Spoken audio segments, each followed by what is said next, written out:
One day, when Miss Blake and her class were trying to answer the question, "Why eat our vegetables?"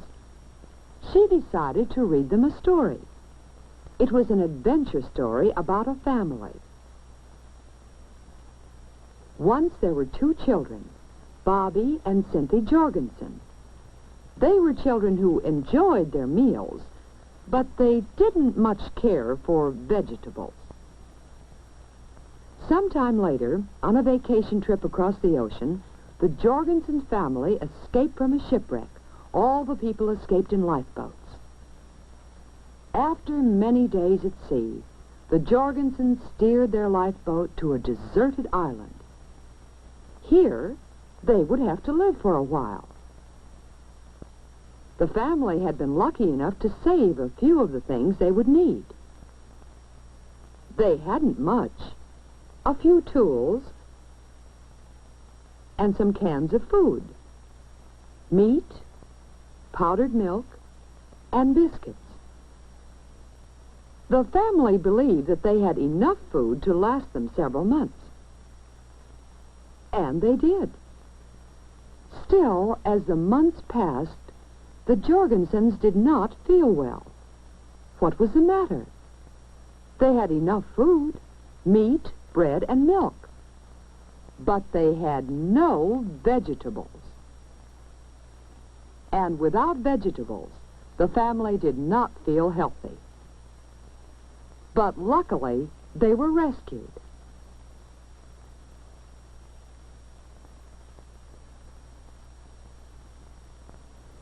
Soon after, the Jorgensons were given a tasty meal by the ship's captain.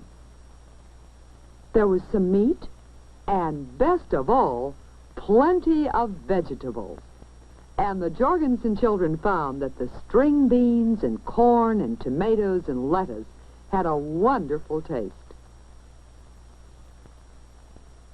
Vegetables, the captain told them, would help give the Jorgensons the vitamins and minerals their bodies needed to grow healthy again. Yes, after many months without vegetables, both Cynthia and Bobby came to know how important vegetables are to good health. After the story was over, Miss Blake asked her class if they could think of vegetables the Jorgensons didn't have on the desert island. Paul thought of one vegetable, lettuce. Paul knew about this vegetable because he sometimes helps his father in the garden back of their house. Last year, they grew some lettuce from seeds. Seeds just like these.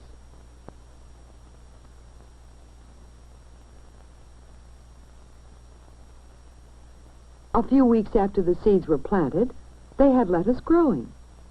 What we eat are actually the leaves of lettuce plants. Paul and his father grew other vegetable plants in their garden. Vegetables whose leaves are good for us to eat. Cabbage was one. Spinach was another. So, Paul thought the family in the story didn't have the leaves of the different vegetable plants we eat.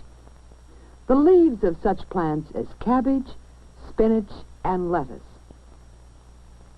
This idea of leaves started Sally thinking.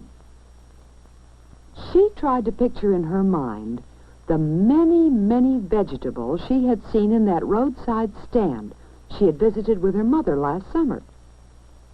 Sally remembered that Mother had bought vegetables whose leaves are good for us to eat. And Mother had bought other vegetables that are good for us to eat. Asparagus was one, and rhubarb was another. And potatoes, which are a certain kind of underground stem, were still another. Sally was right. Asparagus and rhubarb are stems of two vegetable plants we eat. Could anyone think of other kinds of vegetables? George thought he could. He told about the time he had visited his cousin's farm. Among the vegetables George had seen there were carrot plants. The part of the carrot plant used for food grows under the ground. It is actually the root of the carrot plant. Other vegetable plants had roots used for food. Beets, for instance, are roots, and so are turnips and parsnips and sweet potatoes. These were just a few of the many root vegetables George could think of. The names of these root vegetables were added to the list. Were there any other vegetables that would have helped the shipwreck family keep well and healthy? Alice thought there were. Most of the vegetables they had named are usually grown from seeds. Beans, for example, are the seeds of bean plants and are also eaten as vegetables. Then certain seed vegetables, such as beans and peas and the kernels of sweet corn, are all seed vegetables that the family in the story did not have on their desert island. There was certainly quite a list of vegetables. All the vegetables named come from plants, some from the leaves of plants, some from the stems of plants, some from the roots of plants, and some from the seeds of plants. Miss Blake then read something the school doctor had written to her class. Doctors, he wrote, know that properly cooked vegetables give our bodies certain things that are needed for good health. Vegetables contain vitamins and minerals. Of course, we can't see the vitamins and minerals in vegetables, but we know they are there. As we eat vegetables, their vitamins and minerals help our bodies grow strong and healthy. We help build strong and healthy teeth and gums when we eat raw vegetables. Raw vegetables such as carrots, celery, radishes, and cucumbers have a clean, fresh taste, which most of us enjoy.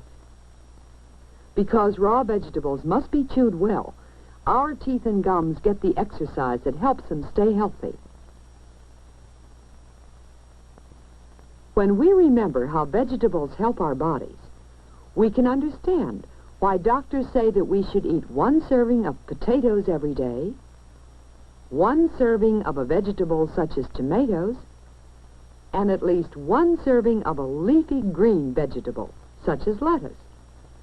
By eating such vegetables, we get the vitamins and minerals they contain, which help us to have more energy for work and play.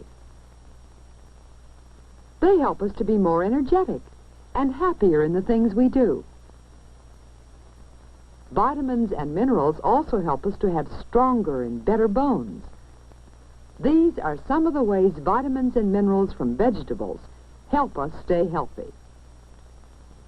Yes, vegetables can help us keep healthy. And we are fortunate to have many, many different kinds of vegetables to eat. Among the many vegetables we have, there are sure to be some that each one of us will like. Where do these vegetables come from? Paul knew that most vegetables are grown on farms. After the vegetables are harvested, some are sold within hours at roadside stands or neighborhood markets, country fresh and delicious. Other vegetables are sent in trucks and railroad cars to cities and towns, where they're sold in groceries and supermarkets. Still other vegetables are quick frozen or canned, so that we may eat them during all seasons of the year. So we may have many different kinds of vegetables every day. Vegetables that are good for us. Because vegetables help keep our bodies strong and healthy. And those are the reasons Miss Blake's class discovered why it is so important that we eat our vegetables.